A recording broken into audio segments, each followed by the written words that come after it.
Hello everybody. So in the previous lecture we studied about center of mass of cut bodies. मतलब कोई भी एक solid था और उसके बाद मैंने उसको कट कर दिया, कहीं से भी उसका एक पोर्शन मैंने हटा दिया उसमें से, तो उसके बाद उसका सेंटर ऑफ मास कैसे कैलकुलेट करना था ये मैंने बताया था आपको। और क्या बताया था मैंने उसमें मैंने बोला था कि जो एक्स सेंटर ऑफ मास है वो होता है m1 a1 minus m2 a2 divided by m1 plus m2, ये होता है। क्लियर है? और वैसे ही मैंने बताया था ये जो मास है, यहाँ पे मास को जो मैंने लिया था सिग्मा वाले फॉर्म में, तो उसके बाद हमने कंक्लूड किया था कि अगर कोऑर्डिनेट्स के टर्म में लिखूं, मतलब ये x के टर्म्स में लिखूं, तो मेरे पास था x1 a1 minus x2 a2 divided by क्या हुआ था a1 माइनस a2। तो ये मेरे पास फाइनल आया था, ऐसे फॉर्म में ये आया था। और YCM में मेरे पास आया था similarly y1 a1 minus y2 a2 divided by a1 minus a2, ये आया था मेरे पास XCM और YCM उसमें, मतलब X सेंटर ऑफ मास और Y सेंटर ऑफ मास आया था। अब आज का लेक्चर कंटिन्यू करने के पहले we will do a normal question on this। Question देखते हैं कि अगर क्वेश्चन एग्जाम में आए तो कैसे करेंगे। तो मान लो मेरे पास जो क्वेश्चन है वो है, मुझे बोल दिया गया है कि मेरे पास I have a disc, this is a disc, ये एक डिस्क है जिसका रेडियस मुझे बोला गया है, जिसका रेडियस है r, जिसका रेडियस है r। और कुछ ओवर स्मार्ट लोग होते हैं लाइफ में जो कुछ भी करता है और करके सोचते हैं बहुत अच्छा है। तो वैसे ही मान लो यहाँ पे भी एक ओवर स्मार्ट इंसान आया, उसने क्या कर दिया, इसको इतना दूर से काट दिया, उसने हटा दिया इतना पार्ट। वो ओवर स्मार्ट बंदा आया, उसने इसको हटा दिया। अब हटा दिया तो ये कुछ इस तरह से दिखेगा, मतलब हमें तो बस ये पोर्शन दिखेगा। क्लियर है? हमें ये पोर्शन दिखेगा। अब ध्यान से समझना, मुझे फाइंड करना है, find centre of mass of cut body. Cut body centre of मास क्या होगा, हटा दिया तो मेरे पास कुछ ऐसा बनेगा, मतलब मेरे पास जो डायग्राम बनेगा मैं एक तरह से दिखा देता हूँ। मेरे पास कुछ ऐसा दिखेगा ये डिस्क, फिर ऐसा दिखेगा ये डिस्क, ऐसा दिखेगा। अब सबको याद है ये होता है y, ये होता है x। क्लियर है? अब ये जो था ये मेरे पास पूरा रेडियस था r, ये रेडियस था, बड़ा वाला डिस्क का रेडियस था r, तो छोटा वाला डिस्क का रेडियस क्या होगा, छोटा वाला डिस्क का रेडियस हो जाएगा r/2। अब जो बात है, मैंने बोला था centre of mass of cut body में मैंने बताया था कि वो XCM भी होता है और YCM भी होता है। ऑब्वियस सा बात है, दो कोऑर्डिनेट्स XCM भी होगा और YCM भी होगा। तो यहां से अगर मैं बोलूं क्या YCM आएगा, क्या YCM होगा, will there be any coordinates in the y direction for calculating center of mass of this cut body? तो मैं बोलूंगा नहीं, कुछ नहीं होगा, मतलब मैं सीधा बोलूंगा YCM, तो इस यहाँ पे 0 हो जाएगा। क्या y में कुछ भी सेंटर चेंज है? नहीं है ना। अब क्या XCM होगा, दिमाग लगाओ, क्या XCM होगा? ऑब्वियस सा बात है XCM होगा। x में बोलूंगा एक बार 0 था, मतलब x1 में बोलूंगा 0 था और एक बार मैं बोलूंगा x2 हो जाएगा। इसका रेडियस r/2। अब मतलब XCM है तो XCM का मैं फॉर्मूला लगाऊंगा जो कि है x1 a1 पाई r स्क्वायर, बड़ा वाला डिस्क a1 0 किसके लिए है, इसके लिए है। क्लियर है? x1 a1 pi r square minus x2 is r/2। a क्या होगा यहाँ पे होगा पाई, r की जगह होगा r/2 square divided by a1 minus a2, that is pi r square minus a2 pi r/2 का होल स्क्वायर। इसको सॉल्व करूंगा, मेरे पास आ गया। यहाँ से क्लियर हो गया कि YCM तो होगा नहीं, जो भी होगा XCM होगा। क्लियर है कट बॉडीज का बात यहाँ पे? I don't think there should be any problem. Clear है? आगे बढ़ते हैं, आगे बढ़ते हैं। सो अभी तक हमने जो भी सेंटर ऑफ मास पढ़ा है, हमने देखा कि मैंने मास यहाँ पे रख दिया तो मास यहीं पे था, मास यहाँ पे था तो मास यहाँ पे था। मतलब मास अभी तक मैंने जो देखा है, मैंने देखा कि मास फिक्स था एक पोजीशन पे। लेकिन अगर मान लो next heading is COM for COM centre of mass for moving mass. अगर मास मूव कर रहा है तो क्या होगा? बहुत इजी है, ध्यान से समझना। मान लो एक मास है यहाँ पे m, एक मास है यहाँ पे m, दूसरा मास है यहाँ पे, दूसरा मास है यहाँ पे कैपिटल M। मैंने बोले ये मास जो है ना यहाँ से डिस्प्लेस हो गया, और मैंने बोला यहाँ पे कहीं पे इसका सेंटर ऑफ मास आ रहा है C। ये मास हो गया यहाँ से डिस्प्लेस हो गया, मैंने बोला ये डिस्प्लेसमेंट है 4 मीटर का, और ये मास है यहाँ से इसका डिस्प्लेसमेंट है इधर 4 मीटर का। तो कभी भी ऐसा केस है जिसमें मास भी मूव कर रहा हो, मास भी मूव कर रहा हो, मैंने बोला point to be noted, mass is also moving. So जो डेल्टा x1 है इसके वजह से जो मास का मूवमेंट है वो 4 मीटर है, और जो डेल्टा x2 है इसके वजह से जो मास का मोमेंट है वो भी 4 मीटर है। तो हमेशा इस केस में जो XCM होगा, y में है, y में कोई मूवमेंट नहीं है तो y 0 है, तो XCM होगा m1 डेल्टा x1, हमेशा याद रखना इस केस में, plus m2 delta x2 divided by m1 plus m2। This will be the formula, m1 delta x1 plus m2 delta x2 divided by m1 plus m2। सो यहाँ से answer क्या आएगा मेरे पास? यहाँ से आएगा मेरे पास m1 delta x1 plus m2 delta x2 divided by m1 plus m2। Clear है? कोई प्रॉब्लम? ठीक है। अच्छा एक बात बताओ, मान लो इसी केस में ये मास जो है मैं बोलता है इधर जा रहा है तो क्या होता? ये इधर नहीं जाता, ये मैं बोल रहा हूँ इधर जा रहा है तो क्या होता? बहुत इजी है। अगर ऐसा होता तो इस केस में जब मास सेंटर ऑफ मास के इधर शिफ्ट होगा तो मैं इसको ले लूँगा पॉजिटिव, इसको ले लूँगा नेगेटिव। मतलब यहाँ पे जब मैं लिखता तो मैं लिखता -4। ये m मास वाला मास समझ नहीं, ये मीटर है। क्लियर है? तो शिफ्टिंग का भी पता चल गया। अब शिफ्ट पे एक थोड़ा सा एडवांस एग्जांपल करते हैं, थोड़ा सा एडवांस एग्जांपल करते हैं शिफ्ट पे, थोड़ा सा दिमाग लगाने वाले एग्जांपल, ध्यान से सुनना। ठीक है? ये एक बोट है, ये एक बोट है, ये एक बोट है जिसका मास है 5m, जिसका मास है 5m, जिसका मास है 5m। यहाँ पे इस एंड पे एक इंसान है जिसको मैंने बोला ये m है, और इस एंड पे भी ये एक इंसान है जिसको मैंने बोला 2m है। ध्यान से समझना, थोड़ा सा अच्छा एग्जांपल है ये। एंड पे बोला 2m है, मैंने बोला ये इंसान इधर की तरफ जाएगा, ये इंसान इधर की तरफ जाएगा, ये दोनों यहाँ पे कहीं मीट करेंगे सेंटर पे, यहाँ पे मीट करेंगे दोनों, यहाँ पे मीट करेंगे दोनों। जब मैंने बोला ये बोट का जो ये है लेंथ है ये L है, this is L, this is L। Clear है? क्लियर है? मुझे फाइंड करना है, I need to find, the question is find displacement of boat, displacement of boat at that time, at that time। फिर से क्वेश्चन समझा दे रहा हूँ मैं।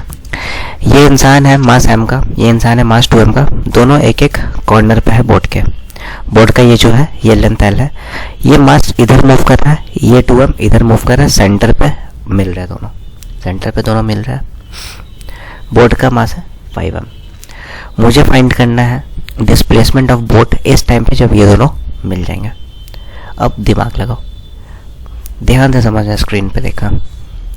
बोट का डिस्प्लेसमेंट फाइंड करना है। तो मान लो मैंने बोल दिया बोट यहाँ पे मूव कर रहा है वाई से, मैंने बोल दिया बोट यहाँ पे मूव कर रहा है वाई से, और यही वाई मुझे फाइंड करना है, यही वाई मुझे फाइंड करना है। क्लियर है? अब देखो, क्या एक्स में कोई डिस्प्लेसमेंट होगा? एक्स में तो नहीं होगा, एक्स में कोई नहीं होगा, मतलब एक्स तो ज़ीरो है। और ये मैं सिस्टम का ले रहा हूँ, मैं सिस्टम का ले रहा हूँ पूरा, ये तो पूरा सिस्टम है ना, सिस्टम का फ्रेम है ये। तो जब सिस्टम को मैं कंसीडर कर रहा हूँ एक्स ज़ीरो है, तो मैं बोल सकता हूँ ना सेंटर ऑफ मास सिस्टम का ज़ीरो है, सेंटर ऑफ मास सिस्टम का ज़ीरो है। मतलब सिस्टम का ज़ीरो है तो वाई तो ऐसे भी ज़ीरो है, तो डेल्टा एक्स में जो भी लूँगा मैं, मतलब समेशन एम एक्स जो भी लूँगा मैं, वो ज़ीरो कर सकता हूँ मैं इस फॉर्म में, सिस्टम में समेशन ज़ीरो कर सकता हूँ। मतलब अब ध्यान से, यहाँ पे थोड़ा सा रिलेटिव का कंसेप्ट लगेगा। रिलेटिव देखो, ये मास m है, ये मास m है, ये इधर जा रहा है, ये इधर जा रहा है, इधर जा रहा है, तो मतलब यहाँ पे कितना और डिस्टेंस हो गया? ये हो गया L/2, इसका आधा हो जाएगा, और ये इधर है, दोनों हाफ में मिल रहा है, मतलब ये भी हो जाएगा L/2। क्लियर है?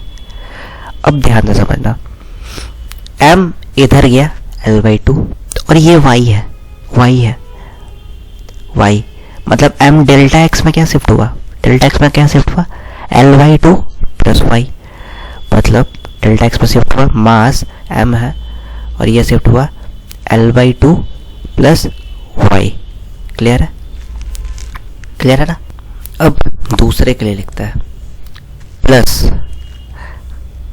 प्लस, दूसरा का मास 2m है, ध्यान समझना 2m है, तो मास तो मैं वैसा का वैसा लिख दे रहा हूँ 2m। अब डेल्टा x2 क्या होगा इस केस में? डेल्टा x2 क्या होगा इस केस में? इस केस में ये जा रहा है इधर, अगर मैं इसको पॉजिटिव मानो, इसको नेगेटिव मान लो, तो इधर मतलब माइनस L/2, और ये तो पॉजिटिव प्लस y, मतलब y minus L/2, y minus L/2। क्या और भी कुछ आएगा इसके साथ? और भी कोई मास गिवन है? ऑब्वियसली बोट का भी तो गिवन है, मैं सिस्टम कंसीडर कर रहा हूँ, मैं बाहर के एंड से इसको देख रहा हूँ, रिलेटिव वाला कंसेप्ट बाहर से देख रहा हूँ, मतलब 5m और बोट इधर y, मतलब 5m y। और मैंने अभी बोला था बेटा कि ये सारा ज़ीरो के बराबर होगा, because net centre of mass on the system is equal to 0। Clear है? मुझे क्या फाइंड करना है? मुझे फाइंड करना है y। तो जब मैं इसको सॉल्व करूँगा यहाँ से, तो मेरे पास आएगा m L/2 plus my plus 2my minus 2m into L/2, that is minus 2mL/2 plus 5my equals to 0, इसको फर्दर मैं सॉल्व करूँगा, my और प्लस 2my हो जाएगा 3my plus 5my is 8my, और इसको सॉल्व करूँगा mL/2 L/2 हो जाएगा minus mL/2 plus 8my equals to 0। LCM लेकर सॉल्व करूँगा, मेरे पास आएगा ml प्लस 16my, और इधर का 2 मैं ले जाऊँगा उधर 0। तो यहाँ से अगर मैं देखूँ तो मेरे पास जो y का वैल्यू होगा वो होगा L/16, y का वैल्यू होगा L/16। So this is the displacement of board. Displacement of board मेरे पास आ गया y is equals to L/16। Clear है? यहाँ तक थोड़ा अच्छा एग्जाम्पल था, ज़रूरी था ये देखना हमें। क्लियर है? चलो आगे बढ़ता है। Next is motion of centre of mass. Motion of centre of मास बहुत छोटा सा हेडिंग है, ध्यान से समझना। Motion of centre of mass, motion of centre of मास। तो अभी तक जो हमने पढ़ा है वो हमने पढ़ा है summation mx by summation m, और सिमिलरली y में, मतलब अभी तक जो भी पढ़ा है मैंने पढ़ा है x के टर्म्स में, x डिस्प्लेसमेंट वाले टर्म्स में पढ़ा है। अब अगर मैं पहला फर्स्ट लेक्चर पे चला जाऊँ रेक्टिलिनियर का, तो मैंने बताया था जो x होता है वो क्या होता है, वो क्या होता है, वो होता है v के टर्म्स में अगर मैं लिखूँ तो v is equal to dx/dt होता है। और वैसे ही अगर एक्सेलरेशन बोलूँ तो मैंने बोला था a होता है dv/dt होता है। सो सिमिलरली अगर जब इन दोनों का डिफरेंशिएबल टर्म है डिस्प्लेसमेंट, वेलोसिटी और एक्सेलरेशन, तो मैं बोलूँगा अगर कभी भी मेरे पास कुछ क्वेश्चन है जिसमें मुझसे बोला गया मास है और ये वेलोसिटी से डिस्प्लेस हो रहा है, ये उसका वेलोसिटी इतना, इसका वेलोसिटी इतना, तो हमेशा याद रखना अगर velocity centre of mass find करना है तो उसको भी तुम फाइंड कर सकते हो m1 vi summation divided by summation m से। अगर acceleration centre of mass find करना है तो उसको भी फाइंड कर सकते हो mi ai by summation m से। कोई कंफ्यूजन नहीं होना चाहिए, सेम है। x को रिप्लेस कर दिया v से और रिप्लेस कर दिया a से, कुछ नहीं है, सब कुछ सेम है। क्लियर है पॉइंट यहाँ तक? तो यही है मोशन। मतलब कोई भी मास था, जैसे मान लो कि एग्जांपल बता दे रहा हूँ, छोटा सा एक एग्जांपल है। मान लो ये मास है 2m का, ये मास है 2m का। मैंने बोला ऊपर की तरफ है ये 3 मीटर पर सेकेंड, ऊपर की तरफ है 3 मीटर पर सेकेंड। और एक मास है 4m का, मैंने बोला ये है ऊपर की तरफ 6 मीटर पर सेकेंड का वेलोसिटी से। तो मुझे बताओ कि इसका सेंटर ऑफ मास क्या होगा। तो तुम सबसे पहले इसका velocity centre of mass find करना है, क्योंकि VCM वाले टर्म में। तो मैंने अभी बोला था 2 × 3 plus 4 × 6 divided by summation of masses, ये होगा इसका वेलोसिटी सेंटर ऑफ मास। ऐसे ही अगर एक्सेलरेशन रहता तो एक्सेलरेशन के लिए भी मैं वही करता। क्लियर है पॉइंट? कोई डाउट नहीं होना चाहिए यहाँ तक। आगे बढ़ता है। Next heading is momentum. Next heading is momentum. Momentum है अगला हेडिंग। तो मोमेंटम है अगला हेडिंग। तो पहले मोमेंटम का मतलब क्या होता है? तो मोमेंटम होता है product of mass and velocity, product of mass और वेलोसिटी। और मोमेंटम जो है वो p से डिनोट होता है इज इक्वल टू mv, और एक वेक्टर क्वांटिटी होता है मोमेंटम, एक वेक्टर क्वांटिटी होता है मोमेंटम। इसमें एक इंपॉर्टेंट टॉपिक होता है conservation of linear momentum of system, मतलब conservation of momentum, conservation of momentum. अभी हम लोग लीनियर पढ़ रहे हैं, रोटेशनल में तो नहीं पढ़ रहा, तो ये होगा linear conservation of, sorry, conservation of linear momentum. Clear है? अब इसका मतलब क्या है? मैंने अभी बोला ये mv है। अब मान लो मैं बहुत प्रैक्टिकल वे में इसको समझाता हूँ। तुम्हारे हाथ में एक बॉल है, तुम्हारा हाथ है ये, उसमें बोला तुमने एक बॉल पकड़ रखा है, बॉल पकड़ रखा है, तुमने इस बॉल को फेंका, बॉल फेंका मतलब बॉल गया गया हवा में है, ये बॉल गया, बॉल गया गया गया गया गया, बॉल यहाँ पे आया। तो जब जा रहा होगा ये बॉल पे तो कोई वेलोसिटी होगा v, कोई वेलोसिटी होगा v। प्रोजेक्टाइल मत समझना, तुमने डायरेक्टली फेंका है, कोई वेलोसिटी होगा v। तो मैंने बोला लीनियर मोमेंटम mv होता है। तो कंजर्वेशन जब मोमेंटम करता है तो हम बोलते हैं कि p पूरा सिस्टम का वो 0 होता है, मतलब कि net external force on the system is 0. It means net external force on the system 0 होता है, on the system 0 होता है।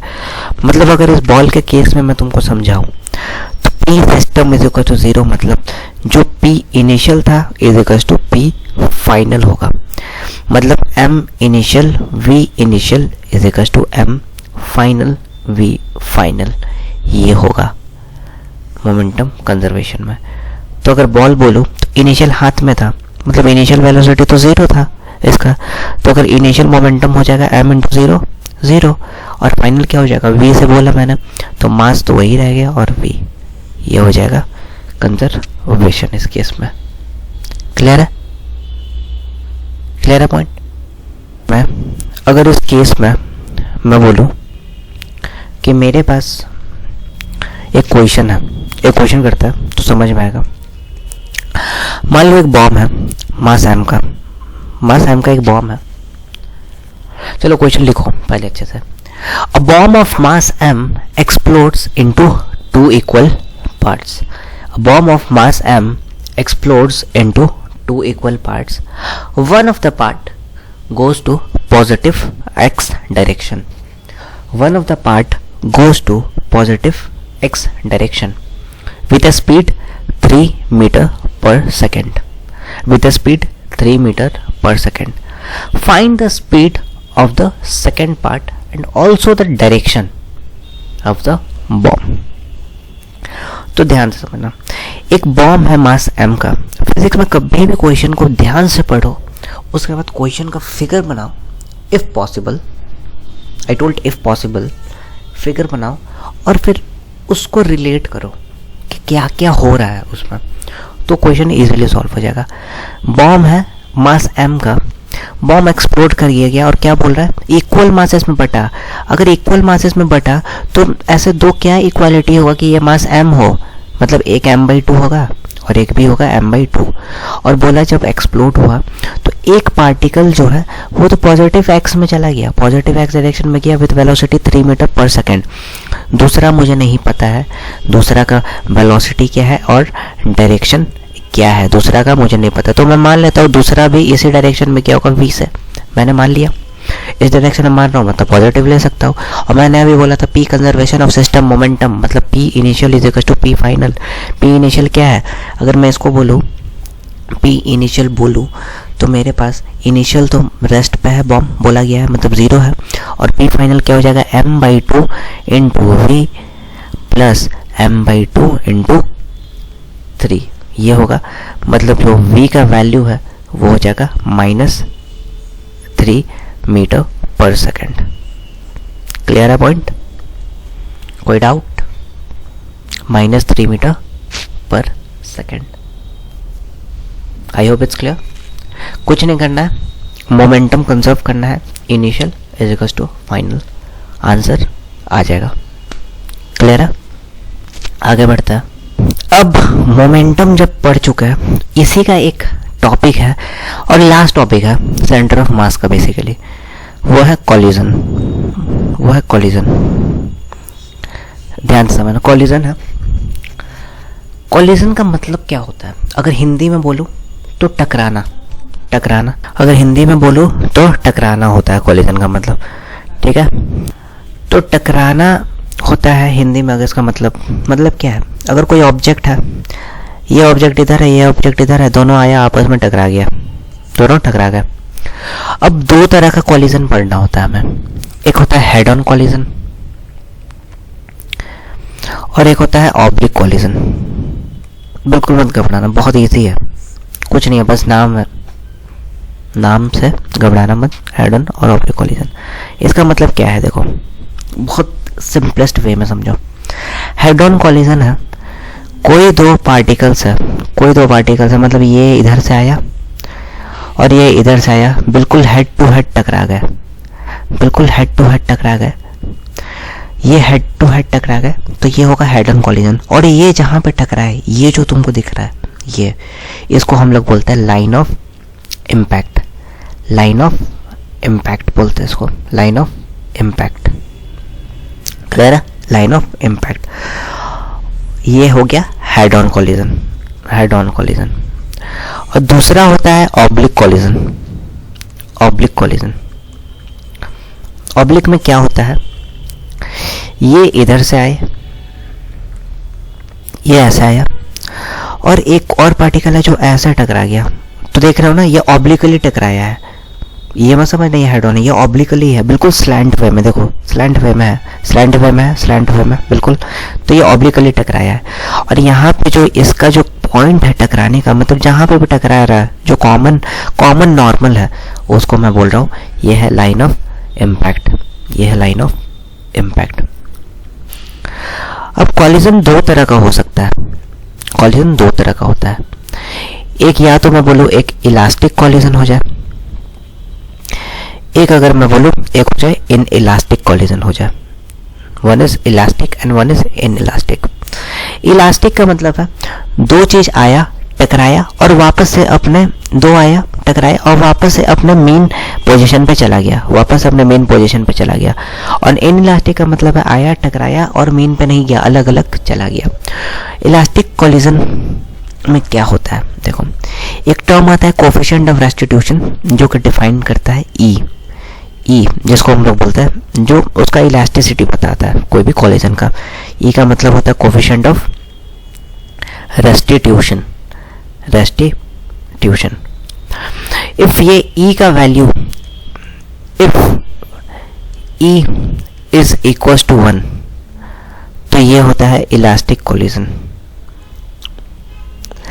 और अगर ई का वैल्यू 0 से 1 है तो ये होता है in elastic collision, in elastic collision.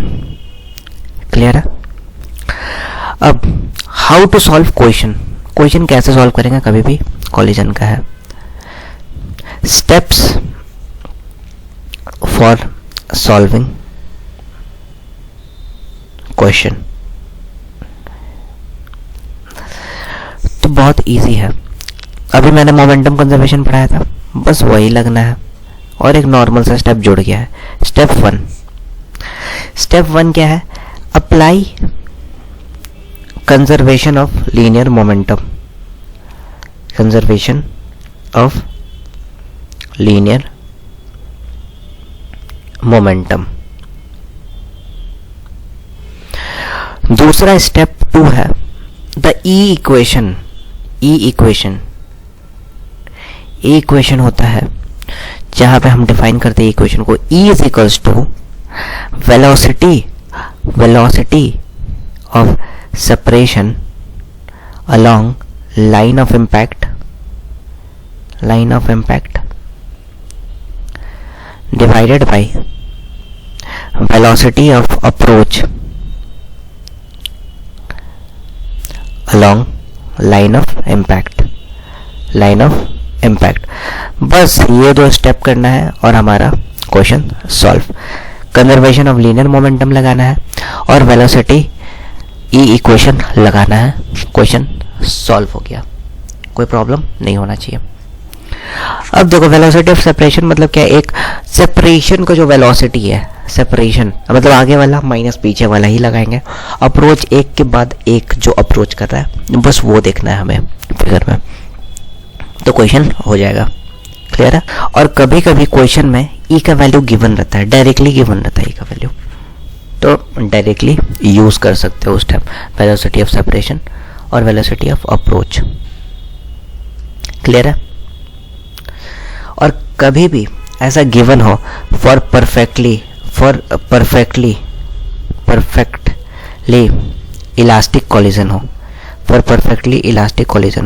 तो directly E is equal to 0 कर देना, sorry for perfectly inelastic given हो तो इज इक्वल टू 0 कर देना। क्लियर? चलो नेक्स्ट टॉपिक इज इम्पल्स। अगला टॉपिक है इम्पल्स। एक छोटा सा टॉपिक है, मैं बता देता हूँ इम्पल्स क्या होता है। बहुत बार सुना होगा बहुत लोगों ने इम्पल्स, तो कंफ्यूज नहीं होना है। जब भी इम्पल्स है तो इम्पल्स का मतलब होता है, अगर मैथमेटिकली बोलूँ तो इसका मतलब होता है जितना भी फोर्स लग रहा है कोई भी ऑब्जेक्ट पे, जितना भी फोर्स लग रहा है ऑब्जेक्ट पे इस पर्टिकुलर टाइम इंटरवल पे। और इम्पल्स का ये भी मतलब होता है I is equal to change in momentum,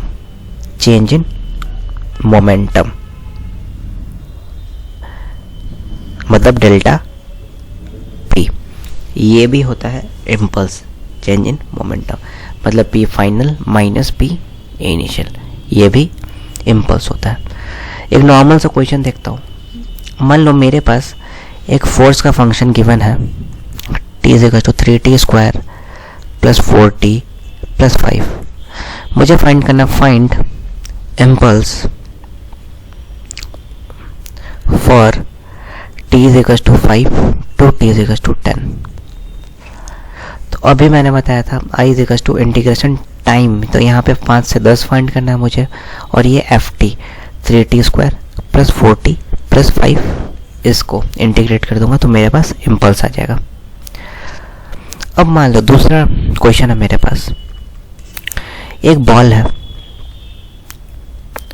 इधर 3 है, इधर 4 है, इधर 3 है, इधर 4 है। कॉलिजन के बाद क्या हुआ ना, ये अपोजिट हो गया, ऐसे हो गया, इधर 5 हो गया और इधर हो गया 6। मुझे फाइंड करना है, फाइंड इम्पल्स, इसका फाइंड इम्पल्स। तो अभी मैंने बताया इम्पल्स क्या होता है, चेंज इन मोमेंटम भी होता है। मतलब कॉलिजन के बाद m फाइनल, मतलब m मास मान लो m है, मतलब अगर मैं लिखूँ इनिशियली था, क्या था इनिशियली, x में अगर मैं लिखूँ तो इनिशियली था 3 i कैप, बाद में हो गया 5 i कैप, मतलब final m into 5 i cap. x में अगर चेंज लिखो तो m इंटू 5 i कैप, और y में अगर लिखो तो y में था -4 j कैप और बाद में हो गया 6 j कैप, और y में चेंज लिखो तो ऐसा हो गया, y में चेंज लिखूंगा तो ऐसा हो जाएगा। तो x में अगर लिखो तो m into 5 i cap minus m into 3, ये i कैप वाले में। और y के लिए अगर मैं बोलूँ तो मेरे पास होगा m into m into 6 j cap minus m into -4 j cap, ये हो जाएगा। मतलब मोमेंट का चेंज भी होता है इम्पल्स। क्लियर है? तो यहाँ पे सेंटर ऑफ मास ख़त्म हो गया। नेक्स्ट लेक्चर्स है most probably after 1st of January, we'll be starting with